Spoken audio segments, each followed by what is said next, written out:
अस्सलाम वालेकुम। डॉक्टर साहब, मैं अपनी शुगर को रिवर्स करना चाहता हूँ। मैं अपनी शुगर को वापस करना चाहता हूँ। ये सवाल ड्यूरिंग प्रैक्टिस बहुत सारे लोग आके हमसे पूछते हैं। डॉक्टर साहब, मैं तो अपनी शुगर सारी जो है ना वो रिवर्स करना चाहता हूँ। मैं बिल्कुल ठीक होना चाहता हूँ। आज ये हम मेडिकल पॉइंट ऑफ व्यू से देखते हैं कि है कि ये पॉसिबल भी है, ये नहीं हो सकता। मैं हूँ डॉक्टर सुहेल, आपकी सेहत का दोस्त, और आप देख रहे हैं मेरा वीडियो चैनल।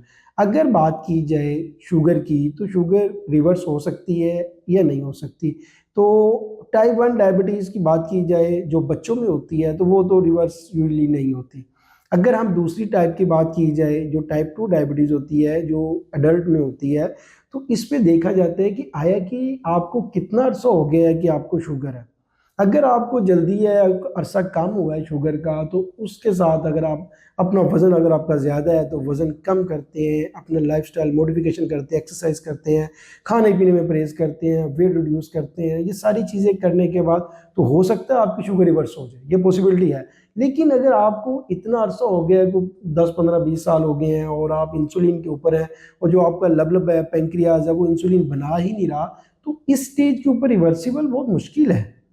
क्योंकि वजह ये है कि आपके पैंक्रियाज के अंदर से इंसुलिन बन ही नहीं रही। अब आप आपके जो एक्सोजीनस इंसुलिन है, जो बाहर से आप इंसुलिन लगा रहे हैं, तो उसके ऊपर है। तो आप इस स्टेज के ऊपर आके आप ये कहना शुरू कर देंगे डॉक्टर साहब ये आप रिवर्स कर दे, तो मेरे ख्याल से मुश्किल है।